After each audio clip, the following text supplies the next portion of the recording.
It was never played on the lush green grass of Anfield or St. James Park. But the match between Liverpool's Boardroom and Newcastle's Negotiators was one of the most dramatic fixtures of the season. Forget Salah's dazzling dribbles or Isak's clinical finishes. This was a 90-minute, extra time and penalty shootout kind of saga fought with spreadsheets, legal documents, and stubborn pride.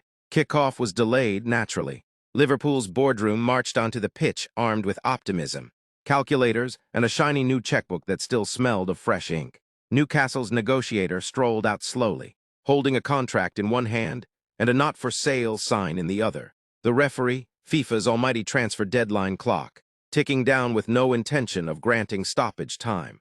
The opening exchanges were cagey. Liverpool passed around offers like neat triangles in midfield. £90 million, one executive chipped forward hopefully. Newcastle intercepted with a crunching tackle, too low. The crowd, otherwise known as Twitter, erupted with boos and memes. Arne Slot wasn't even on the touchline, yet Isak to Liverpool trended every 5 minutes like a Mexican wave. By the 30th minute, Liverpool had upped their game. £100 million and a promise to smile politely in press conferences. Newcastle responded with the kind of defending that would make Diego Simon proud. "He's under contract. You're going nowhere, lad." The halftime whistle blew with the score at 0-0. Inside the dressing rooms, Liverpool strategists whispered, "We've got Chelsea's spending record to beat. Lads, we can't go back to the fans empty-handed."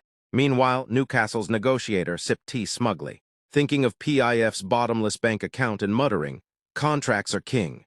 The second half exploded into chaos. Liverpool brought on their star substitute, player power. Suddenly, Isak himself was dribbling through the media, posting cryptic messages, smiling at the wrong times, and mysteriously missing training. It was the equivalent of a striker waving to the away fans while the ball was still in play. Newcastle's Negotiator, caught flat-footed, had to regroup. Extra time arrived. Offers flew in like long balls lumped into the box.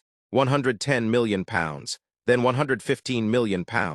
Each one clawed away like a goalkeeper, clinging to a one-goal lead. Finally, in the dying seconds, just 3 hours after the official whistle had blown, Liverpool slammed home the winner. £125 million. Signed, sealed, and sprinkled with a 6-year contract. The crowd went wild. Liverpool's Boardroom celebrated like they'd won the Champions League. Champagne flowing over balance sheets.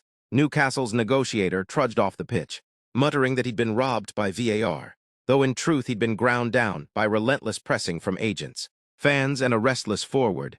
And so, Alexander Isak became Liverpool's shiny new number 9, holding up the red shirt like a trophy lifted after a grueling final. The match may never feature in highlight reels, but make no mistake, this was one of football's great sarcastic classics where player power scored the winning goal, and the Negotiators learned once again that contracts may be king, but money is always the referee.